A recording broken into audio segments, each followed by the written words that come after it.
کہانی ہے آئینے میں چھپی ہوئی دنیا کی۔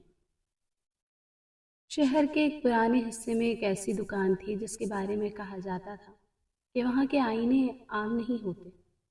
لوگ کہتے تھے کہ ان آئینوں میں صرف عکس نہیں بلکہ انسان کی وہ حقیقت نظر آتی ہے جسے وہ خود بھی نہیں جانتا۔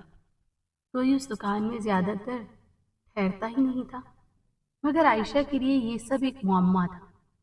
وہ ایک آرٹسٹ تھی جو چہروں میں کہانیاں ڈھونڈتی تھی، مگر عجیب بات یہ تھی کہ وہ خود اپنی کہانی نہیں سمجھ پاتی تھی۔ وہ دوسروں کو تو دیکھ لیتی مگر خود کو نہیں۔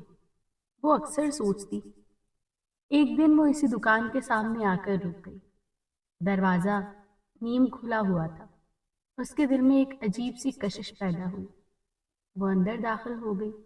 اندر مختلف سائز کے آئینے رکھے ہوئے تھے، کچھ بڑے، کچھ چھوٹے اور کچھ ایسے جو بگڑے ہوئے عکس دکھاتے تھے، مگر فضا میں ایک عجیب سی خاموشی تھی۔ کیا واقعی یہ آئینے کچھ خاص ہیں؟ اس نے آہستہ سے کہا۔ اسی لمحے ایک بوڑھا دکاندار اس کے سامنے آیا۔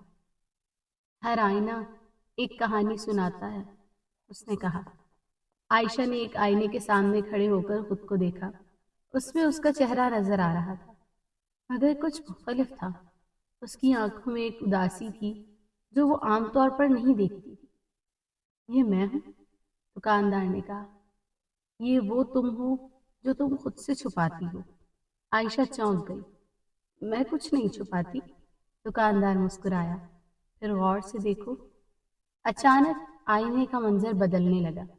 وہ خود کو اپنے ماضی میں دیکھنے لگی، وہ لمحے جب وہ خوش تھی، جب وہ آزاد تھی، جب وہ اپنے خوابوں کے قریب تھی۔ پھر منظر بدلا۔ وہی عائشہ، مگر اب وہ اپنے خوابوں سے دور ہو چکی تھی اور اس کے چہرے پر تھکن تھی۔ میں نے کب خود کو کھو دیا؟ اس نے خود سے پوچھا۔ آواز گونجی، جب تم نے دوسروں کی نظروں میں جینا شروع کیا۔ یہ سن کر عائشہ خاموش ہو گئی۔ کیا میں اسے بدل سکتی ہوں؟ دکاندار نے کہا۔ آئینہ صرف دکھاتا ہے، بدلنا تمہیں خود پڑتا ہے۔ عائشہ نے گہری سانس لی۔ اس نے ایک اور آئینے کی طرف دیکھا۔ اس میں وہ ایک مختلف زندگی جی رہی تھی، اپنے خوابوں کے ساتھ، اپنی مرضی سے۔ اس کے چہرے پر سکون تھا۔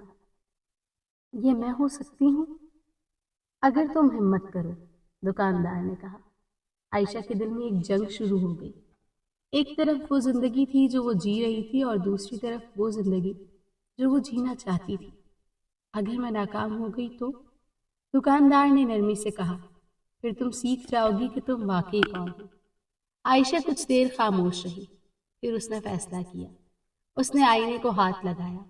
جیسے ہی اس نے اسے چھوا، اس کے ارد گرد کی دنیا بدلنے لگی۔ وہ خود کو ایک نئے راستے پر چلتے ہوئے دیکھنے لگی۔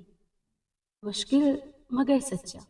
جب اس نے آنکھیں کھولی تو وہ دوبارہ دکان میں تھی، مگر اس کے اندر کچھ بدل چکا تھا۔ اس کے دل میں ایک یقین تھا۔ اس دن کے بعد عائشہ نے اپنی زندگی کو ایک نئے انداز میں جینا شروع کیا۔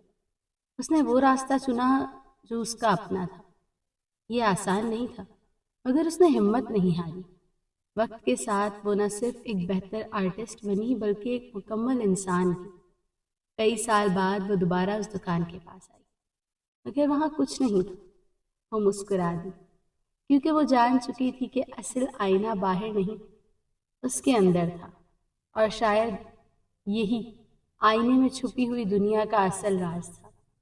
یہ ہمیں سکھاتا ہے کہ خود کو پہچاننا سب سے مشکل مگر سب سے ضروری سفر ہے، اور جب ہم خود کو قبول کر لیں تو پوری دنیا واضح ہو جاتی ہے۔